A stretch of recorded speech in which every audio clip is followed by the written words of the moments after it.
中國剛把離岸信託的牆變成玻璃，香港卻同時吸來更多財富。點解監管越嚴，錢反而越多？90日補稅窗口已經倒數，不少人卻還把海外賬戶當免稅箱。這期講清誰要交，怎麼算？香港又為何看起來成了贏家？好多人還把離岸信託理解成藏錢的保險箱。資產放到海外，名字換成受託人，回報留在賬戶裏不分配，好像就和本人和中國稅務徹底切開了。可以26年7月24日之後，這套想象被一紙公告正面擊穿。傳統銀行賬戶之外，加密資產的信息申報也在保網。你以為只是換一個賬戶，換一個身份，再套一層公司，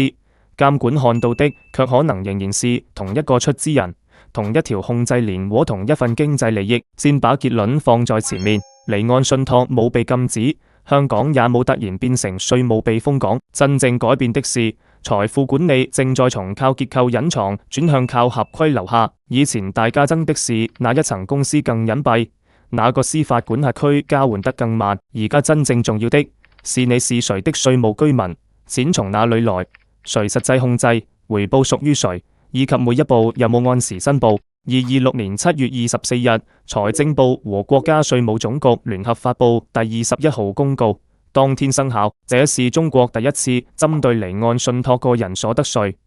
給出覆蓋裝入財產、存續回報、分配、終止、身份轉換和死亡承繼的系統規則。過去實務裏唔係完全冇法律依據，居民個人對全球所得依法納稅的原則也早已存在。但信託這種法律關係非常特殊，名義所有權可能在受託人手裏，投資又可能放在好幾層境外公司之下，設立人、受益人、保護人和實際控制人還不一定是同一個人。於是誰在咩時候取得了咩性質的所得，長期存在不少爭議。第21號公告做的事，就是把爭議壓縮成一句非常直接的話：別只看資產登記在誰名下，要看經濟實質。這就是大家說的穿透。不過穿透唔係一句情緒化的所有離岸資產一律徵稅，它有具體對象，也有具體條件。公告所說的離岸信託，是依據境外法律設立的信託或者類似法律安排，一些受監管、面向不特定公眾發行的金融產品，並不當然落入同一處理。真正要盯住的是居民個人把財產裝入離岸信託，以及呢個信託和他持有、控制、管理的境外實體後來產生了咩回報。先看裝入財產的那一刻，一個中國居民個人把股票、股權、房產、現金或者其他財產放進離岸信託，稅法不再因為受託人替你持有，就假設這只是從左口袋挪到右口袋。公告把它按財產轉讓所得處理，裝入時的市場價值，減去財產原值和合理費用，餘額作為應納稅所得額，對應的個人所得稅稅率是20%。舉個簡單例子，假設一項股權原始成本是100萬元，裝入信託時的市場價值已經是1000萬元，先不考慮其他可證明的合理費用，應納稅所得額就是900萬元。這裡的稅唔係按1000萬元總價值直接乘20%，而是原則上對增值部分計算。呢個區別非常重要。網上一句資產進信託就先交2成，聽着很炸裂，卻容易把計稅基礎說錯。而且公告防的並不只是你親手把資產轉給受託人，你先轉給親屬、合夥人或者某個組織，再由對方裝入信託。如果錢實際由你出，風險由你負擔，資產仍由你控制，稅務處理仍可能視為你本人裝入信託，下面再接開萬公司，應屬為已經群島公司，下面再放項目公司，也不等於控制鏈自動斷掉。結構可以有好多層，經濟事實只有一個。然後是最有衝擊力的存續環節。以前不少人相信，只要信託賺到的錢不分給本人，回報繼續留在海外滾動，就冇個人層面的納稅時點。而家第21號公告明確規定，居民個人的離岸信託以及信託持有、控制、管理的境外實體，在存續期間產生的回報，無論有冇實際分配，都以居民個人為納稅人按年申報。換句話說，保險箱並冇被摘掉，但箱門變成透明玻璃了，錢還在裡面，不等於稅務上咩都冇發生。不同回報仍要按它本來的性質歸類，處置財產產生的回報，按財產轉讓所得處理，利息、股息、紅利，則按利息、股息、紅利所得處理。這兩類在個人所得稅下通常適用20%稅率，所以市場才會用統一兩成概括。但更嚴謹的說法是，公告列出的主要所得類別適用20%。並唔係任何一筆資金流動都可以不問性質，機械地乘以20%。公告還把幾條常見的騰挪空間賭得很緊。第一，財產轉讓出現虧損，不能拿去結轉抵減以後年度的離岸信託回報。第二，財產轉讓所得和利息、股息、紅利所得之間不能互相抵。第三，受託人報酬、信託管理費、法律服務費、投資顧問費等費用，不得拿來抵減應納稅所得額。對於過去習慣靠高額管理費用壓低賬面利潤的架構，這一條影響很直接，但也別因此誤以為會無限重複徵稅。信託存續期間已經按規定計稅的回報，日後實際分配時，符合規則的部分不會再重複徵收。境外已經繳納，性質相當於個人所得稅的稅款，也可以按照中國個人所得稅法的規則申請抵免。當然，抵免唔係拿一張海外繳稅單就自動全額扣掉，它受所得來源、稅種性質、抵免限額和證明文件約束，還有一些安排。過去看起來不像分錢，而家可能被視為變相分配。比如信託財產為居民個人的債務提供擔保，信託以借款名義把錢長期給本人使用，替本人支付私人開支，或者讓本人無償明顯低價使用信託資產。再比如把利益轉給與本人有關聯的第三方，表面上受益人沒拿到錢，實際經濟利益卻已經送到他可以支配的範圍裏。這些場景不能只看合同上寫的是貸款、擔保還是服務費，關鍵仍然是有冇真實商業目的，條件是否公允，誰最終獲益。那麼怎樣才算控制境外實體？公告給了兩條路，一條是相對清楚的比例標準，直接或者間接擁有25%以上的股權、表決權或者經濟權益；另一條是實質控制，即使名義比例冇達到門檻，只要你能決定董事任免、重大交易、利潤分配或者資產處置，仍可能被認定為控制人。對境外實體也唔係見一個穿一個。公告特別關注的是被動收入佔比較高，缺乏真實經營實質，替個人支付費用或者經營決策並非由其組織機構真正作出的實體，受當地金融監管，確實開展商業經營並具備人員、場所和決策能力的機構，可以依法提供資料證明自己的實質。也就是說，規則打擊的是空殼和錯配，唔係把所有正常跨境經營都先判有罪。到了信託終止，稅也不會憑空消失。信託清算產生的回報要按利息、股息、紅利所得申報。居民個人轉為非居民個人時，某些情況下會被視為信託終止並進行稅務結算。居民個人死亡後，如果相關信託冇符合規定的居民個人承繼人，也會觸發相應處理。政策邏輯很清楚，不能在居民身份期間把回報放進結構裏，等身份改變或者人去世以後，讓此前積累的納稅責任無聲蒸發。但這裏有一個特別容易被標題黨說錯的點：持外國護照拿境外永久居留權，和不再是中國稅務居民唔係同一件事。中國個人所得稅法判斷居民身份，既看在境內有無住所，也看一個納稅年度內是否在境內居住滿183天。稅法裏的住所也不只是你有冇一套房，而是戶籍、家庭、經濟利益關係形成的習慣性居住聯繫。第21號公告進一步提醒，個人即使有外國國籍、境外永久居留資格或者長期居留許可，如果主要經濟利益仍在中國境內，仍可能被視為在境內有住所。注意，我說的是可能，唔係看到家人在內地就自動定性。稅務居民判斷需要結合天數、家庭聯繫、職業、資產和經濟利益，還要考慮稅收協定中的居民身份衝突規則。最危險的做法是拿着香港身份證或者外國護照，自己在心裏宣布已經完成稅務切割，接下來說90日窗口，這是整份公告裏最需要立刻行動，也最不應該被誇大的部分。公告對一部分歷史事項給了90日申報繳納期，居民個人在2023年1月1日至2025年12月31日期間裝入離岸信託形成的應繳未繳稅款，以及非居民個人在2023年1月1日至公告實施之日前的相關應繳未繳稅款，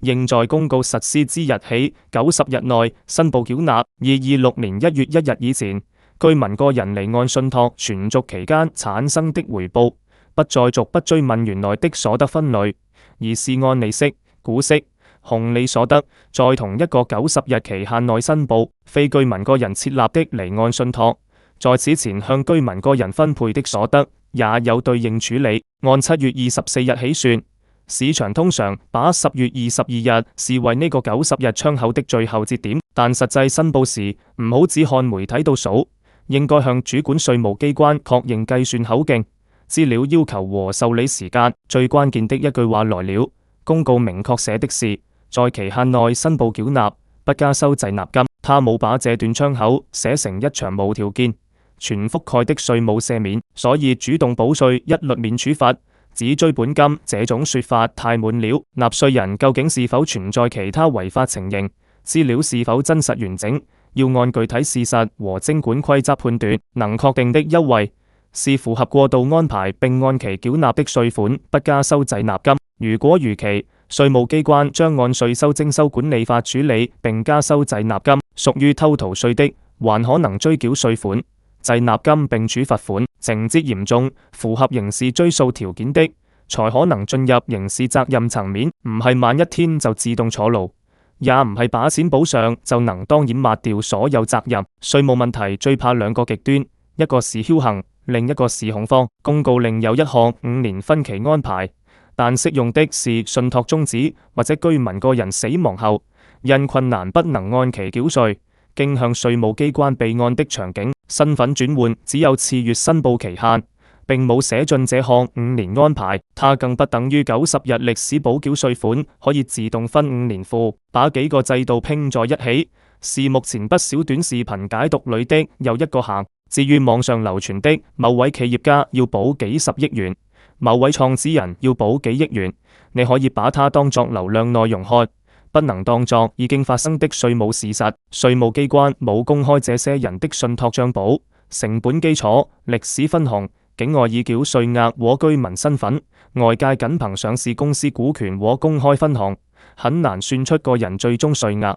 尤其信託裏可能有多個資產、多個受益人和不同年度交易，差一個成本數字，結果就能差得非常遠。批評政策可以，分析影響也可以，但不能把市場估算包裝成當事人已經收到的稅單。講到這裏，你可能會問，稅務機關怎麼知道錢在開曼、賬戶在瑞士、交易在香港？難道每一筆都會自動出而家系統裏嗎？答案唔係咩都看得見，也唔係咩都看不見，現實處在兩者之間，而且透明度正在快速向前推進。先說 CRS， 也就是共同匯報標準，它由經濟合作與發展組織推動，2014年誤成全球標準，目的唔係直接替任何國家徵稅，而是讓參與稅務管轄區之間自動交換非居民持有的金融賬戶資料。到2024年的交換週期，已有116個稅務管轄區交換約1億7100萬個金融賬戶資料，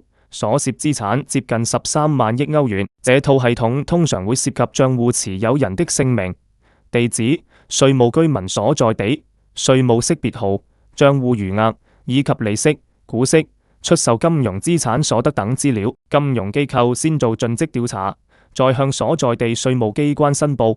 稅務機關再按照交換關係傳給賬戶持有人所屬的稅務管轄區。所以 CRS 唔係一顆從天上落下來的追稅衛星，它更像一張由銀行、券商、基金、保險機構和稅務機關共同織成的數據網。網裏有資料，不等於系統已經替你算完應繳稅額，但申報表寫着冇境外收入，交換資料卻顯示賬戶長期收取股息。風險篩查就有了非常明確的起點。2026年以來，境外所得監管明顯升溫。稅務部門公開表示，會利用 CRS 等訊息，對境外所得申報數據進行分析比對。2026年前5個月，全國居民個人境外收入累計補繳稅款約130億元，同期個人所得稅收入為7643.9億元，同比增長12%。稅務機關此前也提醒納稅人，對2022年至2024年取得的境外收入進行自查，發現漏報要依法補正。這些數字能證明執行力度正在加強，但不能被演繹成稅務機關完全不需要國際交換，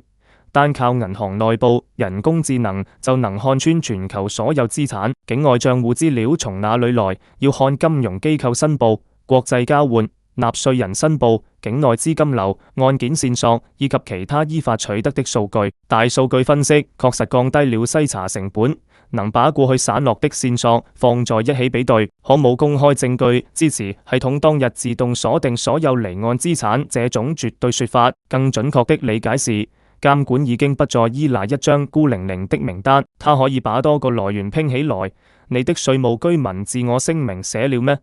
境外金融賬戶報了咩？境內申報又寫了咩？資金流向和資產變化是否匹配？過去靠人工翻幾百頁材料才會發現的矛盾，而家更容易被系統挑出來。唔係天眼無所不能，而是漏報越來越難長期保持邏輯自洽。傳統金融賬戶之外，還有一個舊版 CRS 覆蓋不足的區域——加密資產，這就是 COF 加密資產申報框架出現的原因。2023年，經濟合作與發展組織推動更新共同匯報標準，同時建立 COF 共同匯報標準 2.0， 把特定電子貨幣產品、央行數字貨幣等納入或明確到報告體系，並強化盡職調查、稅務居民申報和對被動實體控制人的識別。COF 則把報告義務延伸到提供加密資產交易服務的中介。他關注的加密資產不只是一兩種主流代幣，只要是依賴加密安全的分布式賬本或者類似技術來驗證、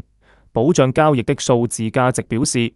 並可用於支付或者投資，就可能進入範圍。可互換代幣和部分不可互換代幣都可能涉及央行數字貨幣、特定電子貨幣以及明確不能用於支付或投資的資產。按規則另有處理。誰負責申報？唔係每一個寫代碼的人，也唔係所有持有錢包的人，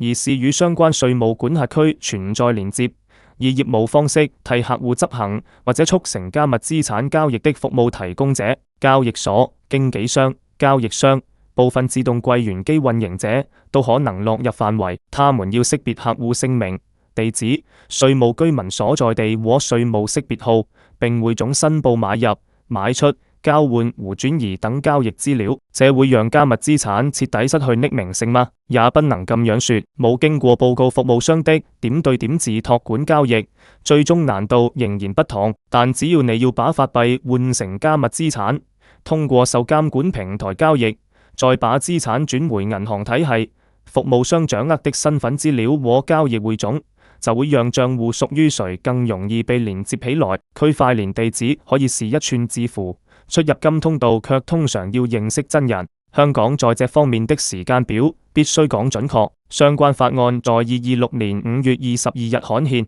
，6月3日提交立法會首讀，截至2026年8月，仍處於立法會法案委員會審議階段，並唔係6月17日已經正式通過。政府提出的目標是 COF 規則從2027年1月1日起實施，相關服務提供者開始登記、盡職調查和收集資料，並從2028年開始進行首次自動交換。經修訂的共同匯報標準目標從2028年1月1日起實施。按新標準收集的資料會在之後的交換週期送出。時間表前面要加一句：如獲立法會通過，立法建議不等於已經生效的法律。這幾個字看起來不起眼，卻是財經口播最基本的邊界。開曼群島和英屬維爾京群島也不能混成同一張時間表。開曼的 COF 無經修訂共同匯報標準已從2026年1月1日起實施。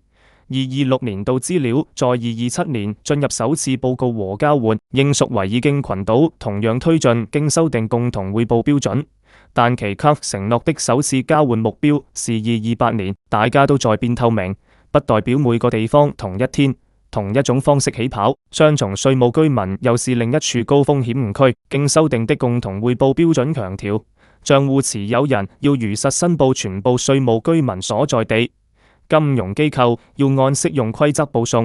而唔係自己挑一個最方便的身份。嚴格來說，舊制度也唔係合法允許你隨意二選一。這次更新是把多重稅務居民的收集和報告要求寫得更明確，也讓金融機構更難接受模糊答案。假設一個人長期往返香港和內地，持香港身份證，在香港有公司戶賬戶，但配偶、主要住宅、企業控制和大部分經濟利益仍在內地，他不能僅憑身份證就斷言自己只屬於香港。反過來，也不能因為在內地有家人，就不看居住天數和稅收協定，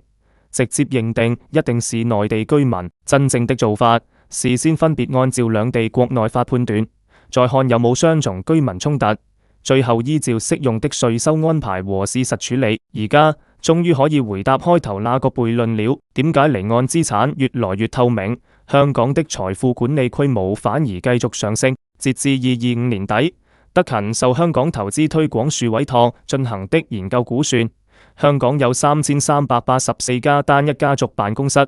比2023年底增加681家，增幅超過25%。這些家族辦公室聘用超過1萬名專業人員，每年僅運營開支就為香港帶來約126億港元回報。調查中，約60%受訪單一家辦計劃未來3年增加香港配置，其餘受訪者計劃維持，冇受訪者表示計劃減少。另有74%的受訪單一家辦準備擴充在港業務，行動包括增聘人手、擴大辦公空間和使用人工智能優化運營。這裏也要降一點溫，3384是研究估算，唔係政府審批登記冊裏的精確家數，因為香港設立家族辦公室本身不需要逐家向政府申請家辦牌照。至於香港已經超過新加坡，成為亞洲家辦數量第一。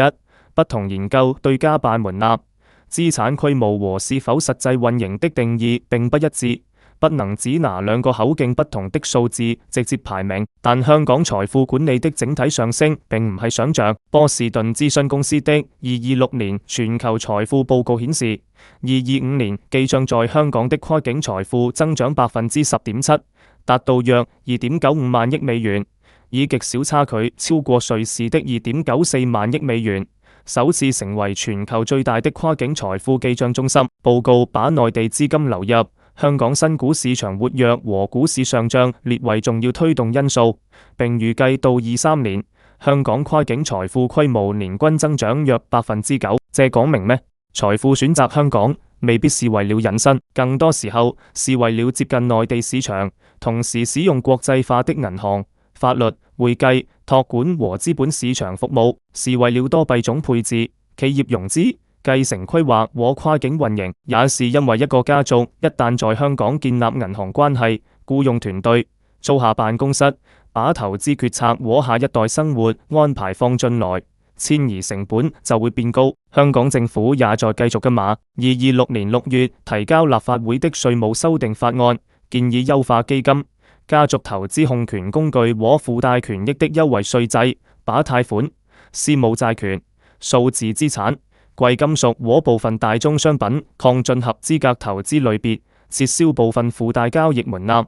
並調整實體和申報要求。截至8月，這項法案仍在審議。政府目標是在下半年恢復二讀辯論。它是吸引資本的政策方向，唔係已經無條件落地的稅務優惠。所以香港真正押注的唔係讓錢躲到信息交換之前，它押注的是即使資產透明，資金仍願意為了市場、制度、人才和服務留下來。原文裏那個香港要到2029年才透明，因此存在幾年套利窗口的說法，需要徹底修正。香港早在2018年已經開始按共同匯報標準進行自動交換，而27年至2029年的變化是把加密資產、新型金融產品、多重稅務居民和更細的盡職調查要求逐步補進來。唔係從完全不交換突然變成全面交換。換句話說，這唔係一扇而家完全敞開，幾年後才突然關上的門，更像是一張早已存在的網，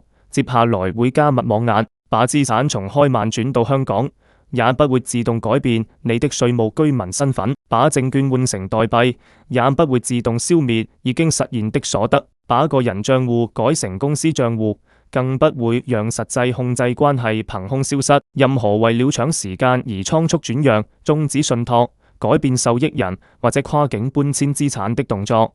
本身都可能產生新的稅務、外匯、反洗錢和法律後果。還有一種流行解釋，說這輪離岸信託徵管完全是地方土地收入下滑逼出來的找錢行動。呢個背景可以討論，但因果不能說死。財政部數據顯示，2025年國有土地試用權出讓收入為41,518億元，同比下降14.7%。2026年上半年為9,778億元，同比下降31.5%。數字確實講明地方政府性基金收入承壓。注意，唔係網上流傳的35.5%，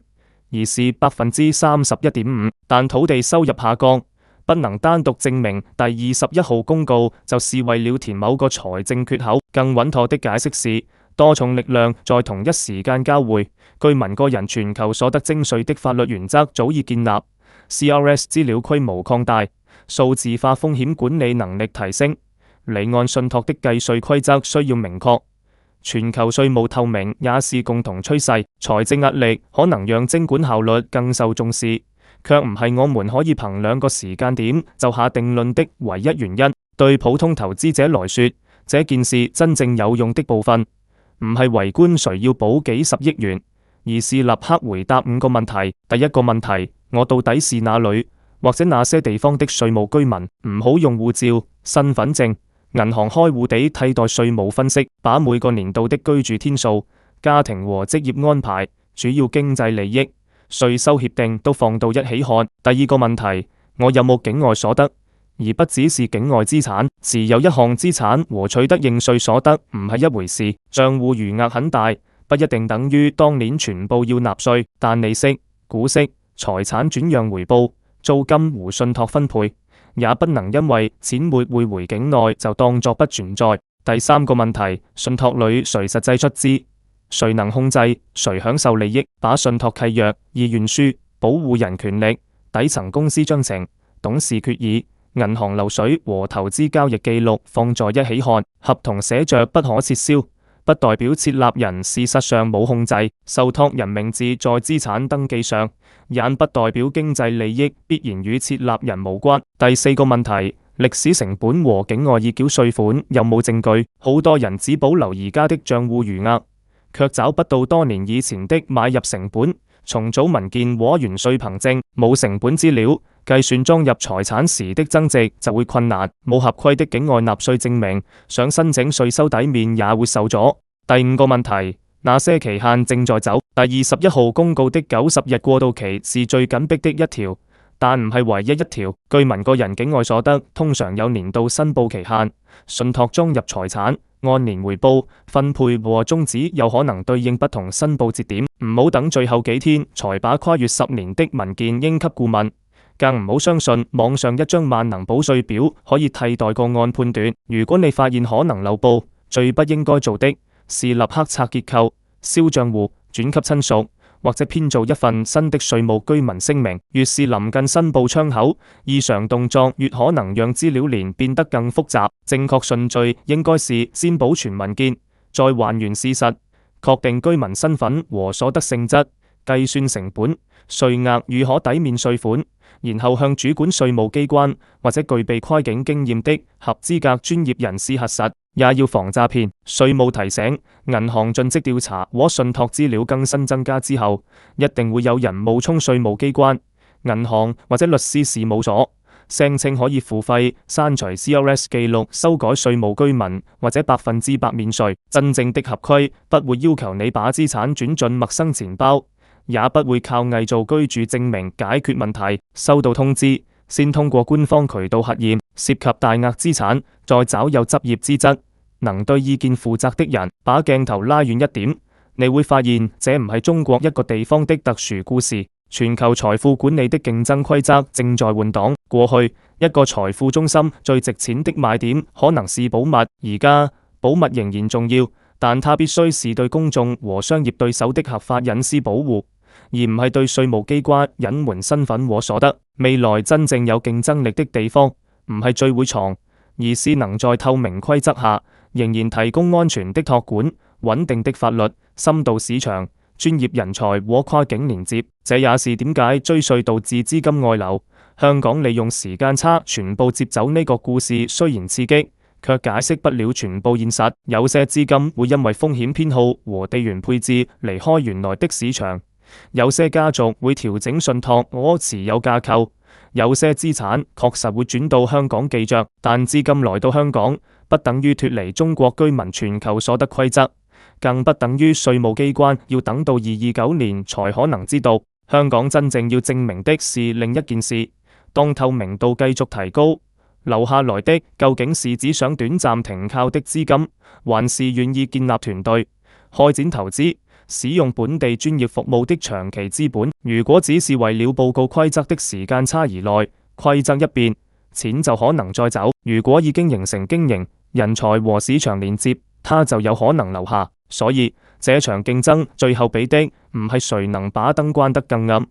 而是誰能在燈全部打開以後，依然讓資本覺得值得留下。而第21號公告傳遞給個人的信號也同樣清楚，信託仍然可以用於財富傳承、資產隔離、家族治理和跨代安排，但它不再適合被當成一個按下去就自動免稅的按鈕。法律形式有價值，卻不能替代稅務居民判斷。受託人可以管理資產，卻不能抹去實際控制。回報可以暫時不分配，卻不一定能推遲個人層面的納稅。如果你只記住今天的一句話，請記住這句：離岸不等於離稅，透明也不等於資本必然逃走。前半句提醒個人，別再用舊時代的保密想象安排新時代的資產。後半句提醒香港，真正能留下財富的，從來唔係信息盲區，而是制度可信、服務專業和市場有機會。至於這90日到底會有多少信託主動申報，香港能不能把跨境財富中心的領先保持到23年？CAS 落地之後，加密資產又會暴露出多少歷史缺口？而家都還冇最終答案，但有一點已經確定，全球資產透明化唔係預告片，它已經開場了。如果你覺得這期內容幫你把離岸信託、CRS 和香港財富中心之間的關係真正理順了，記得點讚、訂閱，也把視頻分享給正在處理境外賬戶或家族信託的朋友。你最想繼續看哪一部分？是90日申報怎麼準備資料？是雙重稅務居民怎麼判斷？還是加密資產交換會影響那些人？歡迎在評論區告訴我，我們下一期繼續把複雜規則講成人能聽懂的話。